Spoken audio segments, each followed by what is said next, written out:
Então, voltando com a discussão sobre libertarianismo, então o Nozick ele ilustra a suposta falta de sentido na redistribuição de renda, citando um exemplo hipotético envolvendo o grande ídolo do basquete da época, né, da década de 70, que era Wilt Chamberlain. Então, no início dos anos 70, o salário de Chamberlain atingia então a incrível quantia de US$ 200 mil por ano, né, que certamente é bem pouco em comparação com o que um ídolo do basquete ganha hoje em dia. Então, já que Neymar é atualmente o grande nome do futebol brasileiro, vamos falar do argumento do Neymar. Né? Ainda mais que agora está na Copa, né? O Neymar está machucado, mas ainda assim. E também porque nos últimos tempos, né, teve toda essa discussão aqui sobre a relação de Neymar com o fisco, né? Então o Neymar ganha quase 40 milhões de euros por ano, né? Então ele ganha em um único jogo mais do que o Wilt Chamberlain ganhava numa temporada completa. Então acho que é interessante falar de Neymar, né? Então o argumento ele tem duas partes, né? Na primeira parte, Nozick oferece um cenário no qual ele apela para nossas intuições sobre a justiça, né? A ideia aqui é mostrar que há casos de desigualdade econômica em que não há injustiça de qualquer parte. E a segunda parte do argumento, ele procura mostrar que é uma relação, ele tenta derivar um tipo de relação entre taxação, né, ou seja, imposto, por um lado, trabalho forçado e escravidão, né? Sim, escravidão, né? Então ele tenta fazer essa relação entre taxação, trabalho forçado e escravidão. E a ideia aqui da segunda parte é mostrar que qualquer redistribuição de renda forçada pelo Estado é injusta porque é análoga à escravidão. Tá? Então vamos aqui para a primeira parte. A primeira parte ela procura tentar mostrar que há desigualdade econômica que não é injusta, né? De renda, por exemplo. Então suponha que a gente parte de uma distribuição de renda justa, certo? Qualquer que seja seu conceito preferido de justiça distributiva, né? Então vamos dizer que a gente parte de uma sociedade que todo mundo tem a mesma renda, a mesmíssima renda, tá? Todo mundo ganha tem o mesmo emprego e ganha o mesmo salário. Então por isso que eu falei, botei aqui, escrevi aqui perfeitamente equânime, né? Vamos supor que nossa distribuição inicial seja essa. Vamos pensar uma sociedade pequena, de 100 pessoas em que todo mundo ganha igual, certo? Tem início a temporada de futebol, né? Vai Neymar jogando, nessa época Neymar jogava no Barcelona, Neymar tá jogando no PSG, né? Começou a temporada de futebol, então tem algumas pessoas que gostam de ver futebol, né? Então aqueles que querem ver os jogos de Neymar depositam 50 euros numa caixinha cada vez que compram o ingresso. O dinheiro da caixa é dado para Neymar. É claro que aqui tem várias questões, né? Não é Neymar sozinho que joga. O time dele tem proprietários, né? Então, na verdade, os lucros ficam com o time e Neymar ganha um salário, né? Ele também ganha dinheiro com propaganda, etc. Mas aqui nosso exemplo é muito mais simples, né? A simplificação aqui que nós aqui faz, de que os torcedores pagam diretamente para Neymar, é apenas uma maneira de enfatizar a questão filosófica de que é uma transferência de renda voluntária, né? Então, toda vez que tem um jogo e alguém quer ver o jogo, quer ver Neymar jogando, coloca R$ 50 numa caixinha e essa caixinha vai dar para Neymar. Já que muitas pessoas querem ver Neymar jogar, o comparecimento nos jogos é considerável, né? E a caixa fica cheia. No final da temporada, tem 36,8 milhões de euros na caixinha de Neymar. Então, o resultado disso é que a distribuição inicial, aquela que você considera justa, né? Supôs que ela era perfeitamente equânime, ela não existe mais. Neymar tem mais dinheiro que as outras pessoas. Né? Por quê? Porque as pessoas pagaram R$ 50 para ver o jogo de Neymar. E aqui o ponto de nós é que é esse, né? o que torna essa nova distribuição de renda injusta? Né? Ele faz essa questão perguntando isso. Quem tem direito de reclamar dessa nova distribuição? Certamente não aqueles que pagaram para ver Neymar jogar. Eles compraram o ingresso por vontade própria. Certamente aqueles que não gostam de futebol e ficaram em casa também não têm motivo para reclamar, porque não gastou seu dinheiro vendo, não gastou seu dinheiro vendo o jogo e não tem menos dinheiro agora do que tinha antes. E com certeza também Neymar não tem motivo para reclamar, porque ele não fez escolha, porque ele fez a escolha de jogar futebol em troca de uma renda considerável. Né? Então o ponto aqui de nós é que é o seguinte, é isso que ele está querendo apelar. Olha, a gente partiu, isso aqui está feio, né? A gente partiu de uma distribuição de renda justa, né? Inclusive ele falou, olha, você escolhe aí qual é que você acha justa, né? A gente escolheu aqui a distribuição equânime e a gente teve várias trocas de dinheiro aqui voluntárias, simplesmente as pessoas que queriam ver os jogos depositaram dinheiro. E agora a gente está com uma distribuição de renda em que Neymar tem mais dinheiro do que os outros. Só que ninguém pode reclamar dessa nova distribuição de renda. Então, em que sentido ela é injusta? Né? Esse é o desafio que nós aqui levamos. Esse cenário procura explorar nossas intuições sobre justiça distributiva, para tentar mostrar que há casos de desigualdade econômica em que não ocorre nenhuma injustiça. Então, essa seria a primeira parte do argumento. E a segunda parte é que tenta mostrar que há uma relação entre imposto, trabalho forçado e escravidão.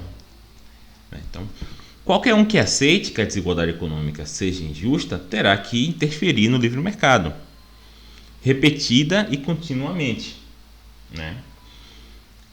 Para eliminar os efeitos das escolhas feitas pelos indivíduos. Então, esse aqui é um ponto importante para ele.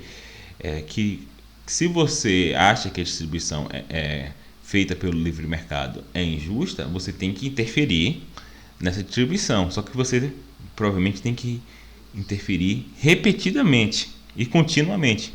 Porque, no caso aí do nosso exemplo, Neymar sempre vai tender a ter mais dinheiro, porque as pessoas vão depositar dinheiro na caixa de Neymar. Então você precisa interferir não uma vez, mas tem que interferir repetidamente para eliminar os efeitos das escolhas feitas pelos indivíduos, no caso da compra de ingresso. Interferir dessa forma, por exemplo, taxando o Neymar no imposto sobre renda, né, não apenas anularia os resultados das transações voluntárias, mas também violaria os direitos de Neymar, né, ao tomar-lhe os frutos do seu trabalho. É por isso que nós isso que nós quer mostrar nessa parte do argumento, né? O que estaria em questão é nada menos do que a liberdade humana, né?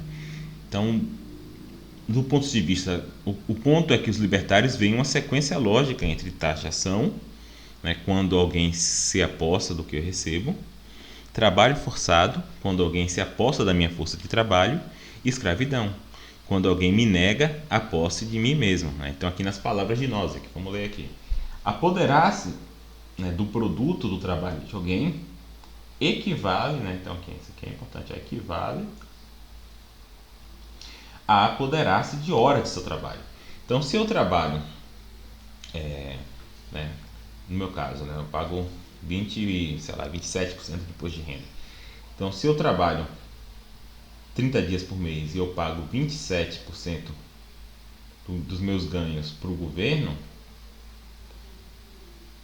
então eu pago 27% do que eu ganho para o governo, é como se o governo estivesse se apoderando de 27% das minhas horas de trabalho. Esse aqui é o ponto que nós está falando. Então, é como se eu de cada 100 horas que eu trabalho por mês, vamos dizer, então 73 eu estou trabalhando para mim mesmo, porque eu fico com dinheiro dessas 73 horas, mas em 27 horas eu estou trabalhando para o governo. Então, é aqui que ele está querendo fazer essa equivalência.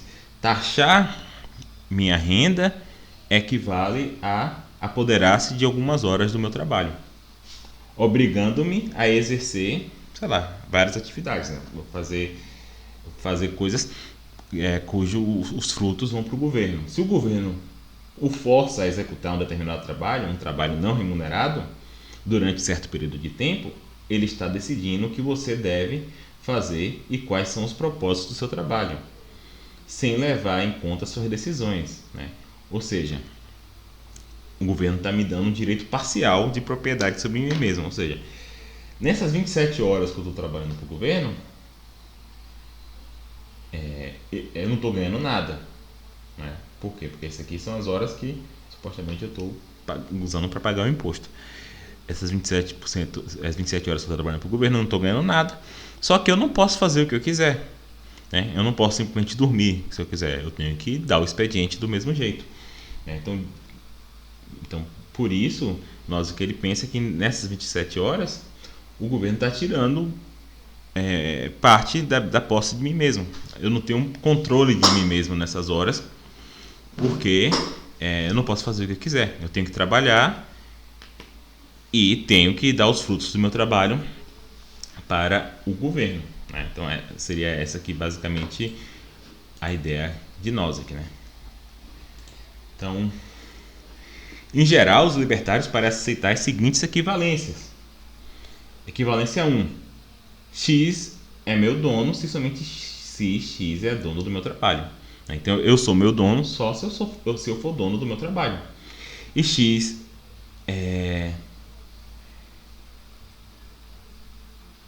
ou seja, completa ou parcialmente, né? Isso aqui é importante. A gente pega aqui a equivalência 1. X é meu dono se somente se X é dono do meu trabalho. Completa ou parcialmente. X é completamente meu dono se X é completamente dono do meu trabalho. X é parcialmente meu dono se X é parcialmente dono do meu trabalho. Então eu seria completamente meu dono se eu fosse dono do meu trabalho completamente, né? Mas eu não sou, porque o Estado é parcialmente dono do meu trabalho, porque 27% do meu trabalho, os recursos vão para o Estado, né? Então o Estado seria parcialmente meu dono e eu também seria parcialmente meu dono, certo?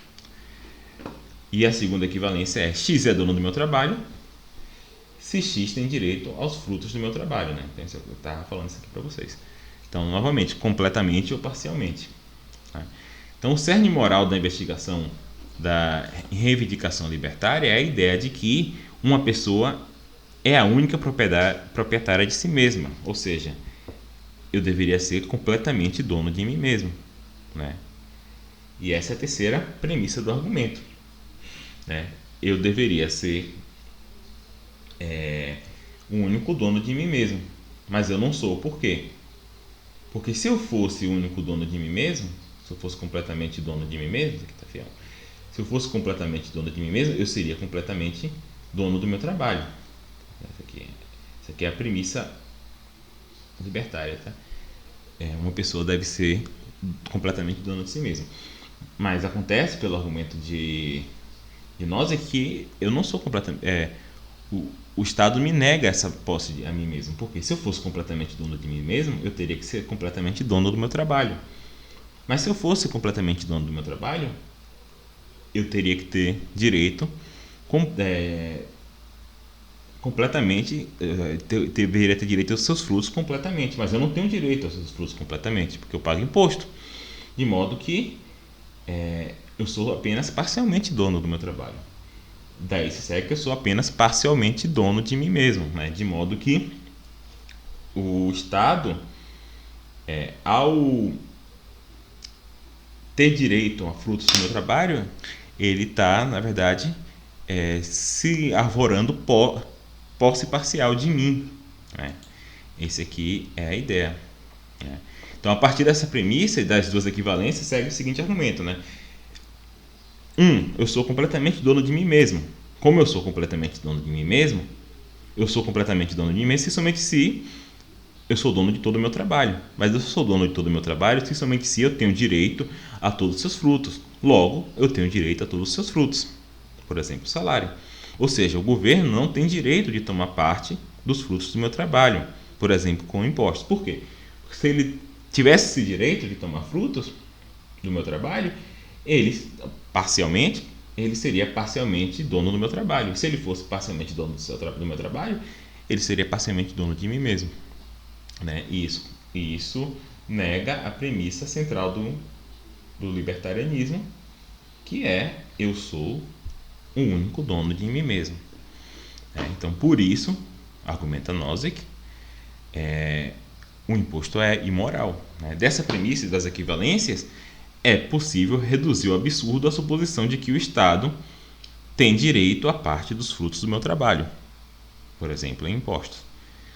Por quê? Porque suponha que o Estado tem direito à parte do fruto dos meus trabalhos. Como o Estado tem direito à parte do fruto do meu trabalho, ele é dono de parte do meu trabalho, né? E se o Estado é dono de parte do meu trabalho, ele é dono de parte de mim. Logo, o Estado é dono de parte de mim. Mas eu deveria ser o único proprietário de mim mesmo. Logo, o Estado não tem direito à parte do fruto do meu trabalho. Tá? Então, esse aqui é o argumento. Depois eu vou fazer as objeções. Tá? Então, vou parar esse vídeo aqui. E depois eu acho que eu vou falar isso com você só na próxima aula, tá bom? Então, um abraço. Tchau.